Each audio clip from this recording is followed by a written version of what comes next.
Okay, people. So we have the Torah portion. We're going to go over quickly. And then I would like to give a very unorthodox approach to the question of religion versus spirituality. So let's start with the beginning of the Torah portion. And obviously the reason why I picked this week to have that topic is because this is the Torah portion in which we receive the Torah at Mount Sinai, the Ten Commandments. So it's a perfect week to discuss this topic.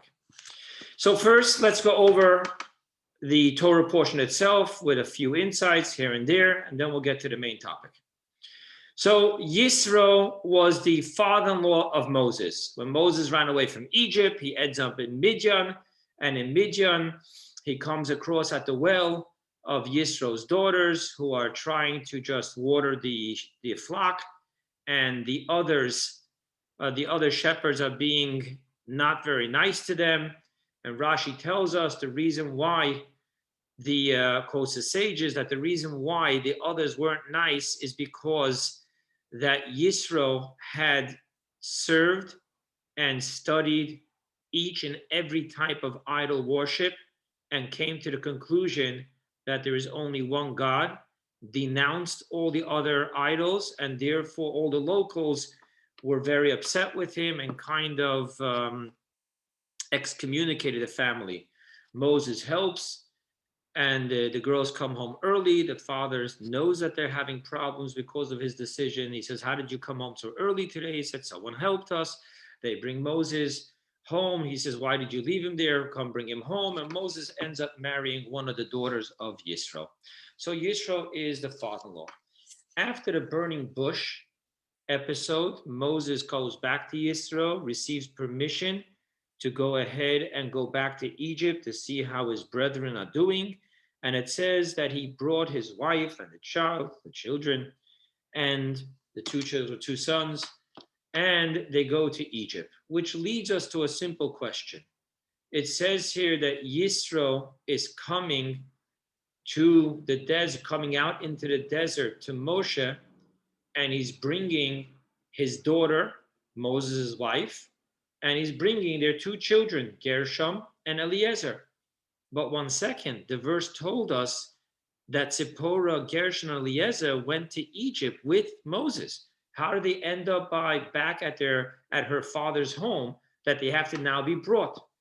So our sages tell us that when Moses came with his wife and children, and God told Aaron to go out of Egypt, your brother is coming, greet him. So Aaron greets Moses and says, "Who are these?" And Moses answers, "These are my wife and my children." And Aaron says, "We're trying to get everyone out. You're bringing more in. Let them go back to their father's home so they won't have to go through the whole ordeal." And that's how they ended up back by their father's home, and now they're coming. So Yithro brings them because he heard all the great news, and Yithro is told by Moses all the miracles that took place, and Yithro blesses God. Now I want to share with you something. The next verse after that says, "Ata yodaiti," now I know, ki godol Hashem, that God is greater, mikol ha'elokim, from all the idol worships. And from here, from the words, all the idols, we know that he actually researched. He was a spiritual seeker. He was looking. And that's how he knows that now God is the only one and only God. Now, you should know that Yithro had 7 names.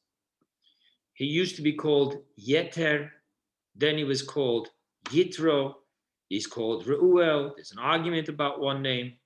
And just to share with you that when I was in yeshiva, they used to joke around, why did Yithro have 7 names?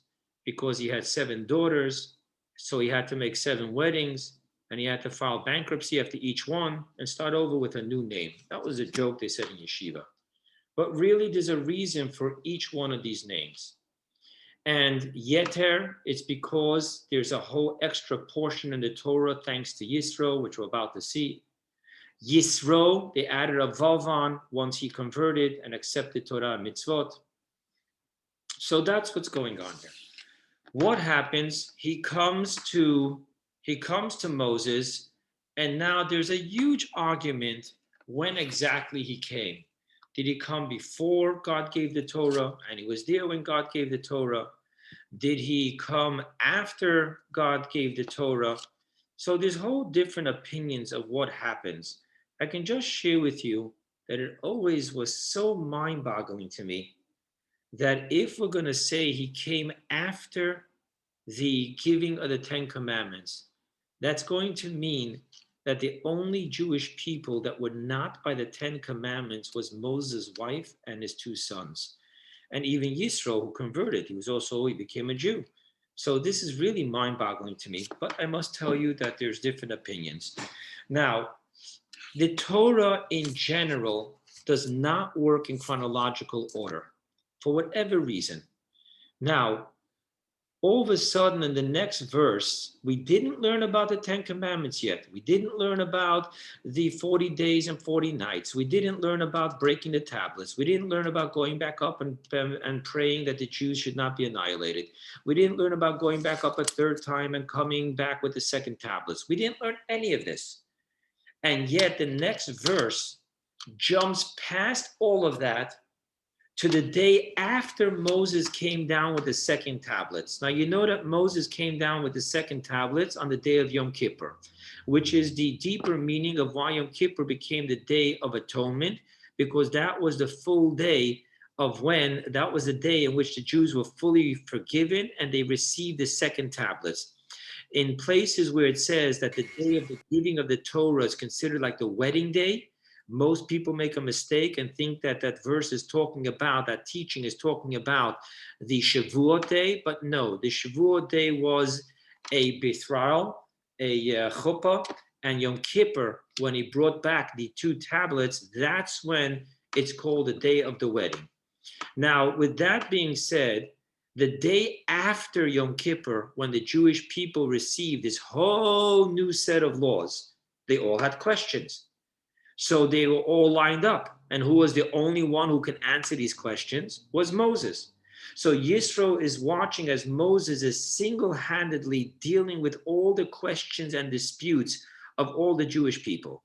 Now, we are taught that the disputes of Jewish people are not easy to handle because the Jewish people are not quick to accept a verdict that isn't to their favor. So all of a sudden they'll come up with a new and a this, but what's about that?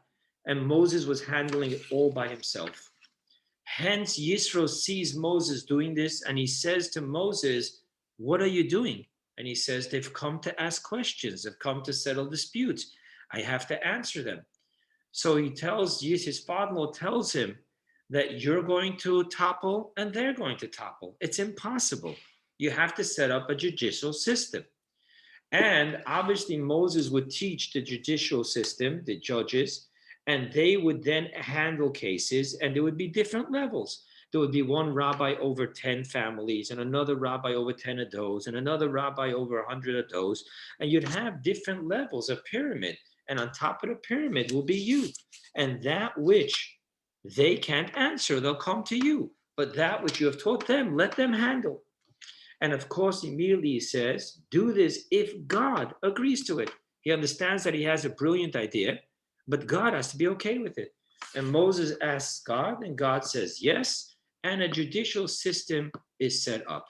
So first of all, understand the humility of what's going on here. Moses spent 40 days and 40 nights learning with God. He did that 3 times, actually twice. The second time he was actually praying.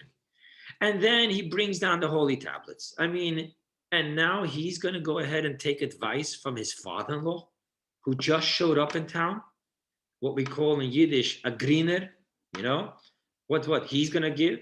And it's unbelievable, this one verse, verse 24. Vayishma Moshe lekol choisnoi, and Moses listened to the voice of his father-in-law, vayas, and he did kol asher amor, everything that he said. So that humility is so unbelievable. And for me, when I think about this, I always have this picture of the Rebbe of blessed memory. There's an unbelievable picture of the Rebbe walking up to 770, carrying a bag he brought from home, his work, answering the letters that were sent to him. And you see in the picture the Rebbe is turning, and there's a little kid looking up at the Rebbe, talking. And it's just so unbelievable. There is no superiority, there is no inferiority in the search of truth. Every communication needs to be viewed as a communication from God. And that humility of taking your precious time and listening to who God has chosen as the messenger to bring you a message, to bring you the opportunity to help another, it's just amazing. I do want to point out that Yithro told Moses that he should look for certain qualities. And when Moses looks for the qualities, we'll see later when he recounts it in Deuteronomy, he couldn't find all the qualities that was necessary. And he had to settle for what there was. Which, by the way, another important lesson for us. Many of us suffer from perfectionism. Either it's going to be perfect or we're not going to do it at all. And Moses teaches us, deal with what you have. As you grow, you can perfect, you can get better, you can replace, but you've got to start with what you have. And then it goes into, it's another joke in yeshiva, they say, Moses was begging his father-in-law to stay. And his father said, no, I have to go back to my family. I have to teach them everything I've just learned and then go through the conversion process with all of them. And then all of a sudden, after it says that Moses took his advice, verse 27 says, Vayeshalach Moshe es choisnai. And Moses sent his father-in-law going. Obviously, the simple meaning is that when you don't just let someone go, you walk him out. But in yeshiva, they said, Moses said, oh my God, you're starting to give advice. Go home. Obviously, that's not true. That's just a yeshiva joke. But anyway, and then we begin with the story of how they arrived at Mount Sinai. In other words, now we're going back in time. We spoke about the 120 days later when Moses is now after Yom Kippur, 121 days later when Moses is dealing with teaching the new laws. And then we're going back now to 120 days, or even more than 120 days, 126 days, 127 days, depends on the opinion, where the Jews are arriving at Midbar Sinai, at the Sinai desert, at the foot of the mountain. Now, very interesting. The verse says, "Vayichan sham," when they arrived there on the Rosh Chodesh, the first day of the third month. It says they rested there. Now, Vayichan is singular. Plural is Vayachanu. So the simple interpretation is, because it says Vayichan Sham Yisrael, is dealing with the entire Jewish people as a single unit, and therefore it's using the singular term. However, this itself tells us, our sages tell us, that throughout all the 40 years at Mount Sinai, in the desert, there was only one time that the Jewish people truly camped as one people, as one heart. No disputes, no complaining, just peace. And that's how they reached to Mount Sinai. Now, I want to share with you something that we say in the Passover Seder, by the Passover Seder in the Haggadah. We have that famous song, Dai Dayenu, Dai Dayenu. And Dayenu means it would have been enough.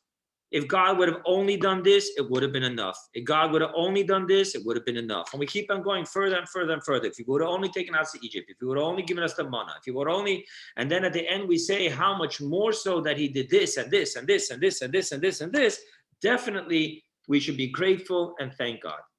Now, one that is, if he only did, reads as follows. If he only brought us to Mount Sinai and never gave us the Torah, Dayenu.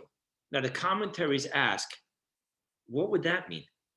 What was the purpose of camping at Mount Sinai other than to receive the Torah?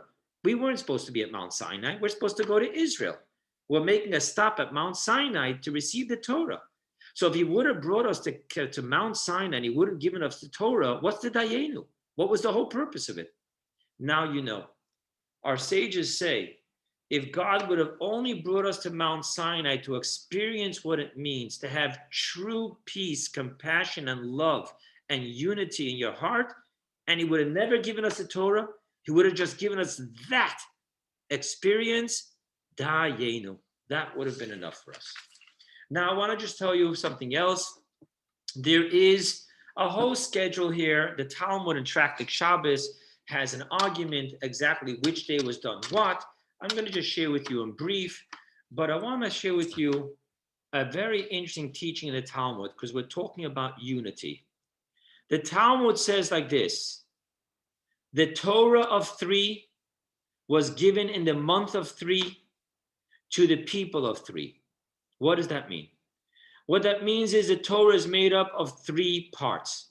The Torah has the Pentateuch, the prophets, and the scriptures. The Jewish people are made up of three. We have the Kohanes, that's the priests that serve in the half a tribe Levi, which served in the temple. There are the Levites, which also served but didn't have that stature of where the Kohanim were able to go. And then there were the other 11 tribes, which were the Israelites. The month the Torah was given in is the third month. We left Egypt in Nisan, which is the first month. We traveled and through the month of Iyar, we came to Mount Sinai and received the Torah on the 6th day of Sivan. Now, what's the big thing? The Torah of Three given to the people of Three in the month of Three. What's the sages? I'm so sorry, excuse me. What are the sages teaching us? So in Kabbalah and Hasidus, number one is not unity because there's only one. There's no one to get along with or not to get along with.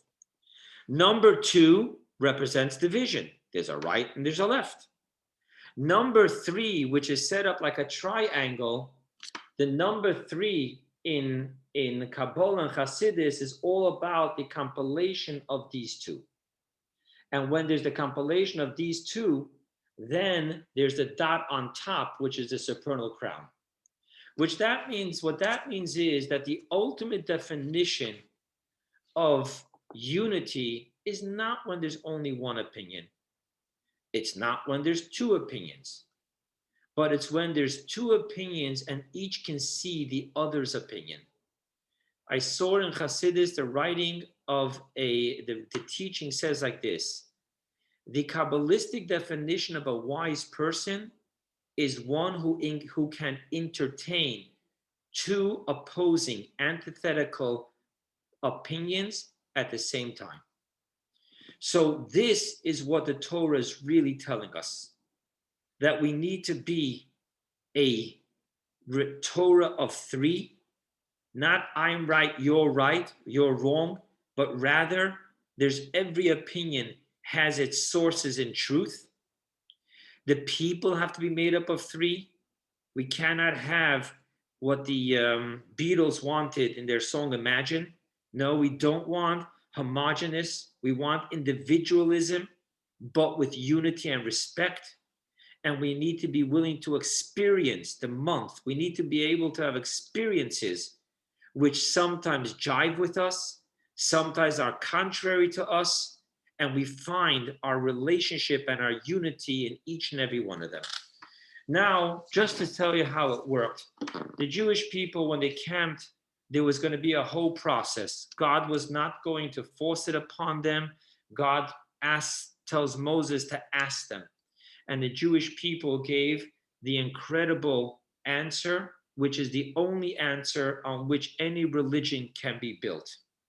It has to first be faith, obedience, and then intellectual and emotional appreciation. If we're only willing to connect to faith with God on the level of intellectual and emotional appreciation, we have just made God as small as our minds are. So therefore, there has to first be the obedience, whether I understand or not, which allows me to live in the infinite omnipotence of God, rather than contracting God into what I do understand and what I don't understand. And that's all I can do, and that's all I can connect with. Hence, the Jews say, we will do and we will hear. And then after that, when God tells Moses to tell the Jewish people to prepare and he's going to come up and God's going to talk to him, the Jewish people say, no, we all want to hear it from God directly. And Moses goes back to God, and God says, oh, if they want to hear from me, they all have to be in a pure state. Now, there's the laws of mikvah. Most of us only know the laws of mikvah that apply to a woman after she has her menstrual cycle. And the simple reason is because the menstrual cycle is a potential life that didn't actualize. So the uterus lines up and then the egg comes forth, and there could have been life, but there wasn't life. So eventually the uterus lining has to decay and it all has to come out. Being that it is some type of connection to an experience of death, hence there's the laws of impurity, hence there has to be the process of the mikvah. Most people know that part. What people don't know is that when a man has a seminal discharge, he also becomes impure, obviously for the same reason. Now, if the seminal discharge is, let me just say it, is placed within the wife, and therefore it didn't just go out to waste, therefore it's the process, and therefore the man does not become impure. However, up to 72 hours, there could be that instead of the semen fertilizing the egg, it can come back out. And why 72 hours? Because after 72 hours, the semen has decayed and doesn't have the law of semen. Therefore, up to 72 hours, the man can become impure if the semen does not fertilize and leaves the woman's body. Why am I giving you these laws right now?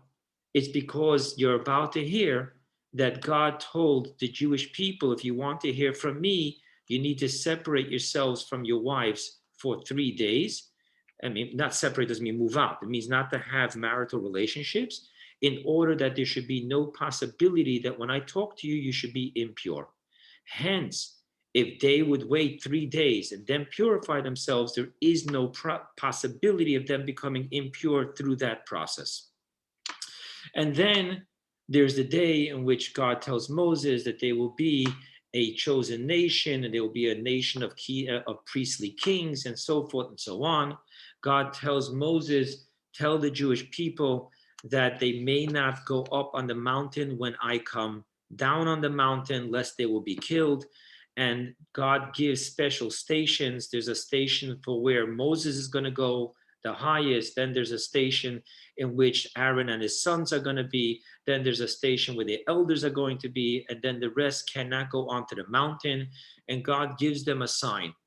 As long as my presence will be there, there will be the sound of a shofar. And that's when you cannot be on the mountain. After the sound of the shofar stops, that means that God is saying, I have ascended from the mountain, and then the Jewish people can go up to the mountain. Now, I want to just share with you, and I don't want to get into this too much because I want to get into the topic we're meant to get into, but isn't it amazing on the difference the way the Jewish people treat Mount Sinai and the way the Muslims treat Mecca? It is unbelievable that Mount Sinai carries absolutely no holiness to the Jew, to the point where we don't even know till this very day where Mount Sinai really is. There's now understandings that it's totally not where we thought it was. And I read a whole article that actually the Muslims were able to hold on to the identity of Mount Sinai, and they actually call it in Arabic the Mountain of Moses. The Jewish people have never held on to it. We never do pilgrimage there. Quite the contrary.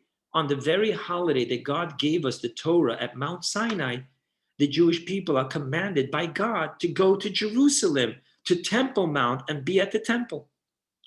There is no going back to Mount Sinai. There's no holiness on it. You can graze your animals on Mount Sinai. Why? And I want to share with you briefly this simple explanation.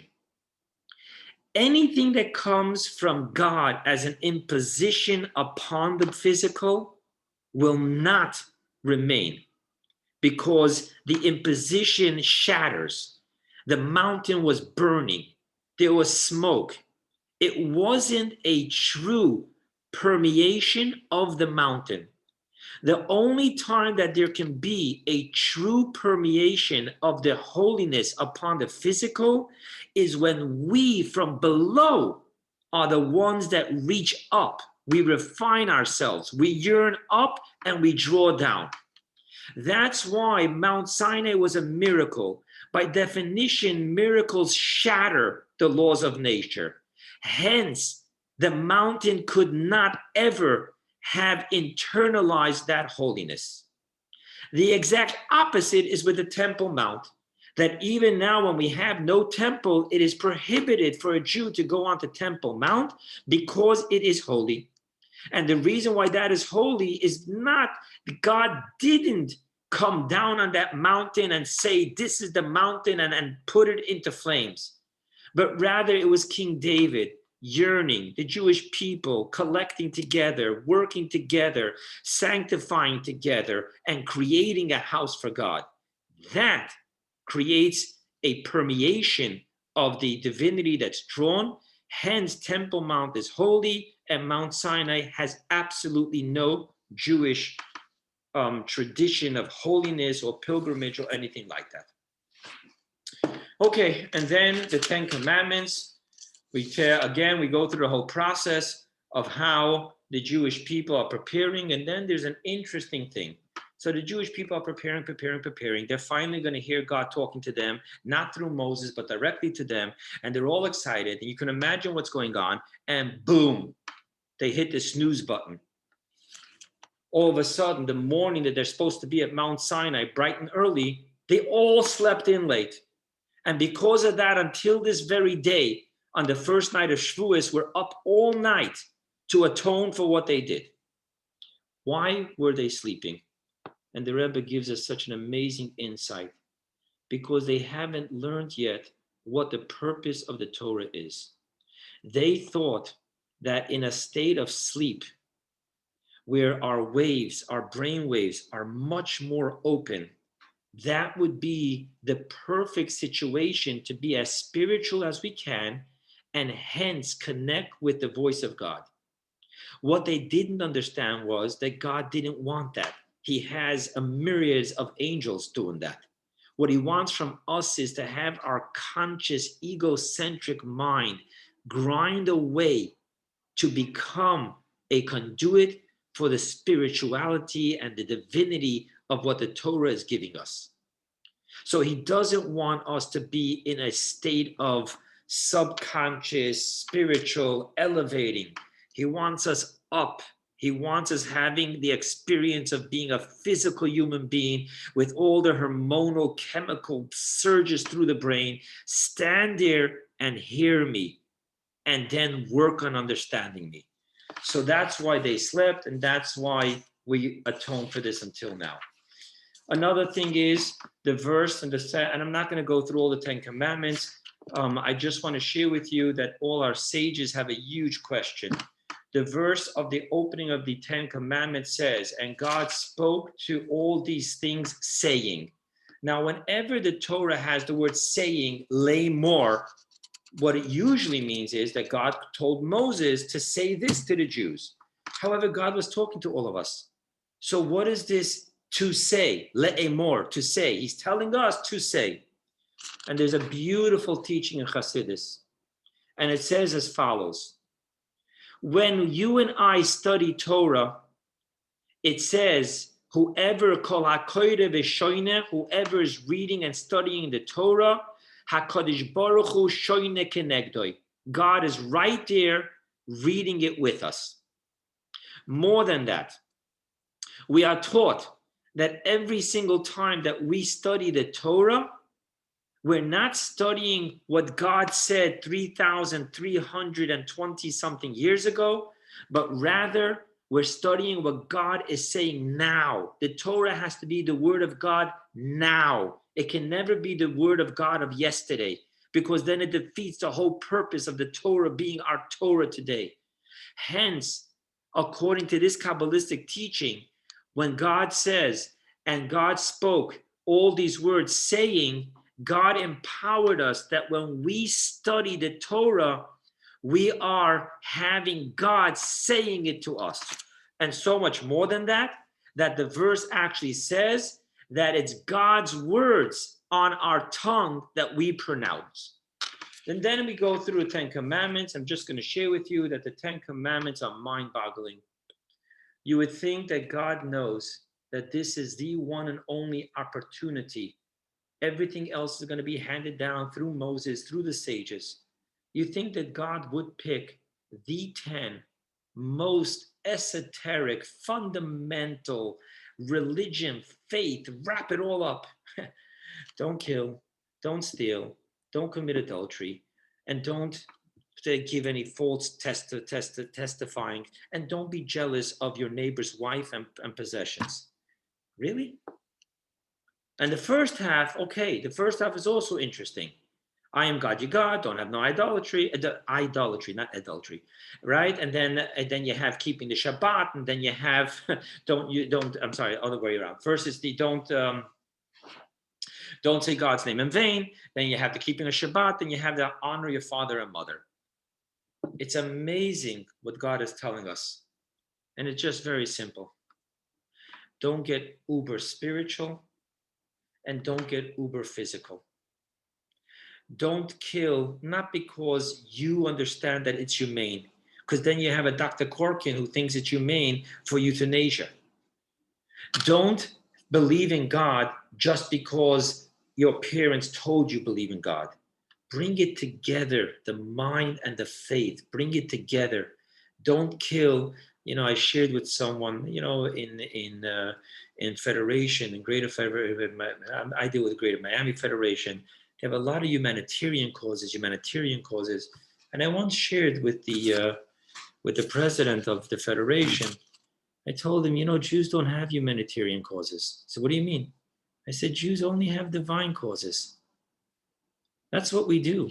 Israel flies to its enemy with planes of medicine and help, not because it's humanitarian, but because it's divine. Every human is created in the image of God. Thus, saving a human life, regardless if they're your enemy or not, is not a humanitarian cause. It's a divine cause. And the same thing, I am God, your God, can't be just faith. My father said it. My grandfather said it. I said it. I made sure my kids say it. No, we have to struggle with it. What does it mean that God is God? What does it mean that the infinite and the finite connect? What does it mean that God is present with me when I eat, when I dress, when I cry, when I dance? What does it mean that God is bothered by whether I eat lobster or gefilte fish? What is this? We need to understand, hence the two sides of the Ten Commandments. And then, interesting enough, the last commandment after that, and again, I'm just going through quickly. The last commandment is that when you have the altar, which God is going to command us later at the end of the book of Exodus, to build the tabernacle, and it's going to have an altar outside. So don't walk up the altar with steps, walk up the altar with a ramp. There's no steps leading up to the altar, there's only a ramp.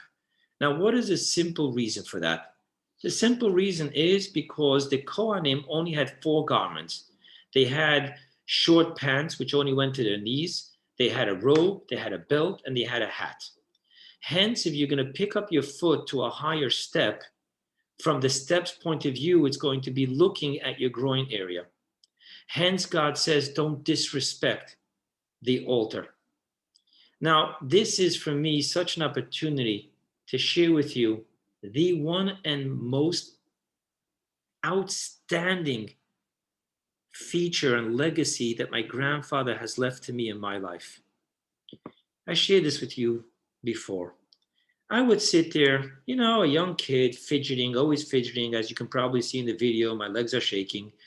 And what happened was I would just sit and he would talk to me, and I would just take a napkin and just start ripping it to pieces, for no reason, just, fidgeting. My grandfather would always laugh at, with a smile, not laughing at me. He'd always smile and say, Avrohom, vusatir, I say it in English, what did the napkin do to you? And he would take it out of my hand, make it straight, and put it back. And I always tell people, my greatest yearning is to have respect to a human being that my grandfather had to a napkin. Just a different generation. Just a different generation. This notion of putting your feet on a coffee table or anything like that, My grandfather didn't let me put a secular book on the Shabbos table. He looked at me like I fell off the moon. Avrohom, Shabbos. I had to hide in the basement to study for a secular test because I wasn't allowed to on Shabbos. That consciousness that God is in everything, so everything has sanctity. It's just something that I was blessed to have as a grandfather. Okay, let's get into the unorthodox view of religion versus spirituality. So I want to share with you what bothers me by hearing people talk about this, pontificate about it, and I'm talking about from rabbis to spiritual people. It bothers me. And why does it bother me? Because the Rebbe said like this by a Farbrengen. The Rebbe said there are rabbis who said that you're allowed to use a microphone on Shabbat, which is actually wrong. But there were Orthodox rabbis who said it. And the Rebbe said by a Farbrengen, to know if you can use a microphone on Shabbat, you need to know two things. You need to know the microphone and you need to know Shabbat. The rabbis who know Shabbat but don't understand the microphone can't give a verdict. Those who know the microphone but don't know Shabbat can't give a verdict. And the Rebbe explained that he specifically was in Sibon and he knows how this works. And therefore, he knows what a microphone is. He knows what Shabbos is. And he's saying that you're not allowed to use a microphone on Shabbat. And by the way, it was the same thing the Rebbe said about the Israeli boats that would carry cargo. The Rebbe said you can't use it because he knew from his work. He worked in the Williamsburg Marine for the Army. He knew that at those days, at least, it was impossible to have a ship moving and functioning an entire 24 hours without human intervention. Hence, he knew that there were humans desecrating the Shabbat to keep the boats going. And he said, I know how this works. I know what Shabbat is, and you can't use it. Anyway, let's get to our point. I hear rabbis who I'm going to say they know what religion is, but they don't understand what spirituality is, and they're pontificating upon it. I know people who are spiritual. They know what spirituality is. They work a spiritual program of recovery, but they don't know what religion is, and they pontificate about it. I'm going to take the blessing that I have, that I studied all my life in yeshiva. I continue studying daily till this very day, and I have been through working a program. And a program in recovery is all about living a spiritual life. So I want to take a total different perspective. What is religion and what is spirituality? So let's start with religion. People see religion as a set of rules, a religious set of rules that comes with death penalties and comes with abominations, comes with mandatory, and you have to do it right. And if you did it, but you didn't do it right, it's not okay, because that has nothing to do with emotions. It has to do primarily with actions. So the Jewish woman can sit and meditate about Shabbat from Friday half day until after sunset, and she's going to have such a beautiful emotional connection. But if she did not physically take the match, take the candles, light the candles, then there is no mitzvah that she did in sanctifying the Shabbat. And the man can sit and meditate all day long on Friday and everything and be too busy to help in the house because he's in the mikvah preparing himself spiritually. It's all beautiful. But if he doesn't come home to his wife and kids, fill up a cup of wine, or it doesn't have to be wine, it could be grape juice. And if you have a problem with alcohol and sugar, it could be challah, it could be matzah. The laws tells you what it could be. And if you don't just lift it and make the kiddush, say the words, make the blessing, then you didn't sanctify the Shabbat. You can feel so beautiful about Shabbat. You can feel so connected with Shabbat. But guess what? If you don't wear special nice clothes on Shabbat, you did not fulfill the commandment of you shall remember Shabbat and you should heed Shabbat. If you don't eat on Shabbat, you're fasting, because what greater day to fast than on the spiritual day of total disconnection with physicality? You actually transgressed a sin because you have to eat. And you're supposed to eat with bread, you're supposed to eat with fish, and you're supposed to eat with meat or chicken. So religion seems to be just a bunch of a constitution. It's the Jewish constitution. But it's not. Because there are people who do the motions and do the actions all their life for decades. They are so careful with every single crossed T, dotted I of the law. And yet, they've never experienced the spirituality of Judaism. Why so? Because the definition of the word mitzvah, what does that word mean? And our sages tell us it means tzafsa v'chibur. It's a connection.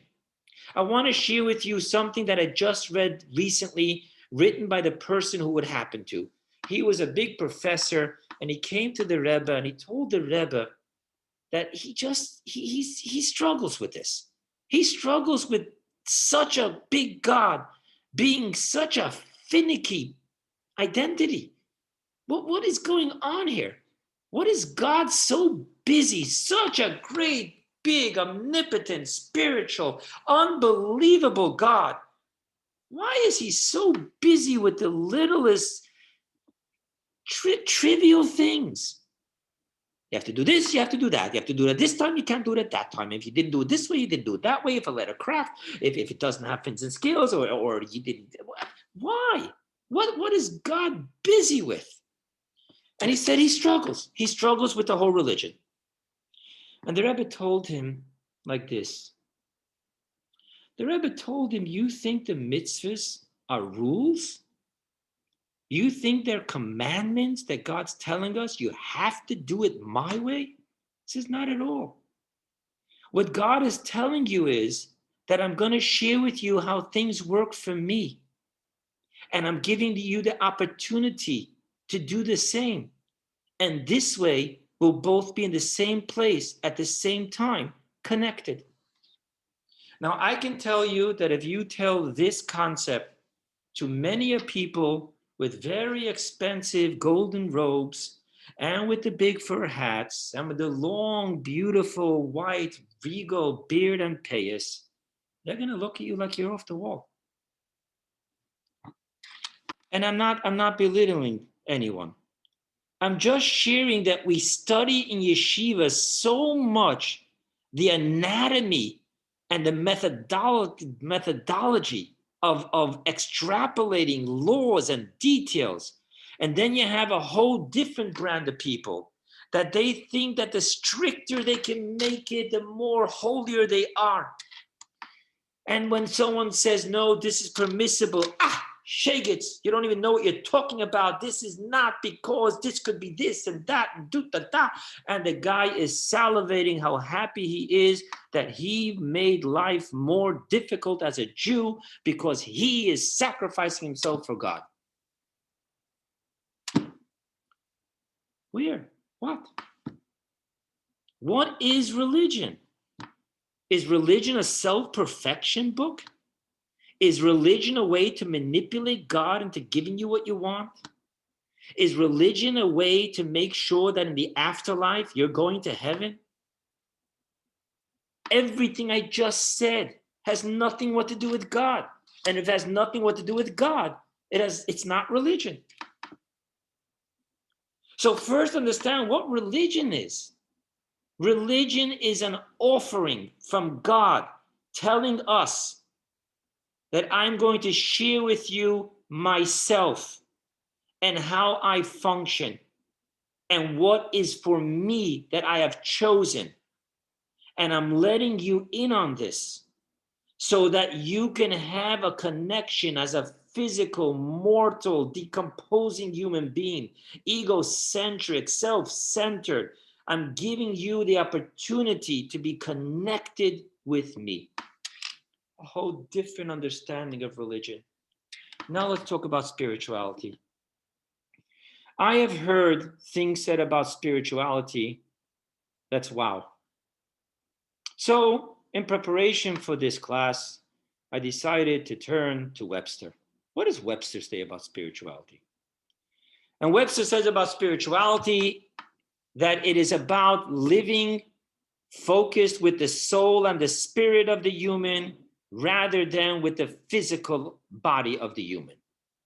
Now, I'm going to share with you that in many different circles, spirituality and atheism can coexist because they see spirituality as the ultimate core soul of humanitarian, which means to be selfless. And many people in recovery, they will define it's a spiritual program. You have to live a spiritual life. What's that? What that means is selfless. Think less of yourself and more of the other. When you deal with the real, high caliber martial artists, you talk about the Shaolin priests, they find spirituality as in complete control of mind and heart, opening up to the energy. They don't believe in a God, they believe in a energy.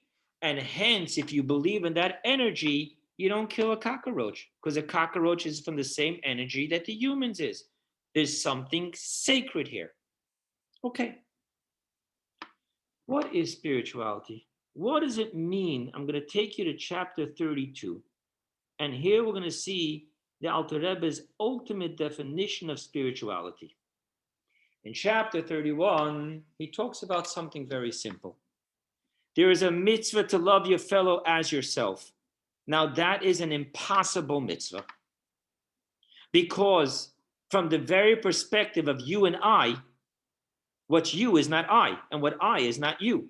So hence, we're an infringement on the expansion of each other's existence. So what do you mean I should love you the way I love myself? Myself I love, it's my existence. How can I love you that way if you are the epitome of myself? You're the opposite. You're the outside of my existence. And hence you always have this process of the red ocean theory in business, in which you have to get all the customers that your competition has, because every customer that he has, you don't have. How are you supposed to get along with your competition? How are you supposed to even send people to your competition? So therefore, the Alter Rebbe says something very simple. He says you'll never be able to be spiritual enough to love your fellow if your physical is your primary identity of self, and your spiritual, your soul, is just the life force to that physical body. So now the question becomes, who do I identify myself as? Am I a physical human being that just has enough divinity in me to keep me alive? Or am I, and again I quote a beautiful line from Recovery, a divine being having a human experience? Hence, I am a divine being. But in order to function down here, God gave me the gift of a human experience. Now, what does that mean? Very simple. There is no complex God. It just doesn't exist. The truth is that God is simplicity. Hence, every piece of God is identical. Even more than that, every piece of God is a piece of each other and a piece of one whole. Hence, the only way I can love you as myself is realizing that you are myself and I am you. And the only way I can realize that is if I can see that my physicality is nothing more than a leased car. It's not who I am. I get out of the car. I return the car. I just use the car to get places. And hence, all of a sudden, you can realize that the person driving a Lamborghini and the person driving a Fiat, they are identical. Their vehicles aren't. So when the person in the Lamborghini scarfs and gives this ill look at the person in the Fiat, that person can't be spiritual. That person has now identified himself as physical. He just needs enough spirituality not to die, just enough divinity to stay alive. However, in the other hand, the person who realizes that ultimately speaking, and again, I want to put a plug in here for addiction recovery. One of the most beautiful things any person will ever experience in recovery is the total disintegration of I'm Jewish, this guy's Latin, this guy's Muslim, this guy's an atheist, this guy shaves his head, this guy has an earring, this guy curses like a truck driver, this guy is crazy. When you're in a room leaning on each other as divine beings holding hands to literally get out of hell, you understand what spirituality means. You understand that the lawyer who's making 6 digits and the indigent who are holding hands, saying the serenity prayer, that's a spirituality. That is where two godly souls completely ignore their encasements and just become one. Now, if religion is all about connecting to God, and spirituality is all about seeing the other and self as pieces of God, what is religion versus spirituality? That only exists in a world of man-made religion and man-made spirituality. It will never exist in a God-made religion and in a God-made spirituality because they are synonymous. It's all about realizing that I am a divine being in a human experience who wants to use the human experience as nothing more than to become transparent and expressive to my divine being. And I'm going to open up now.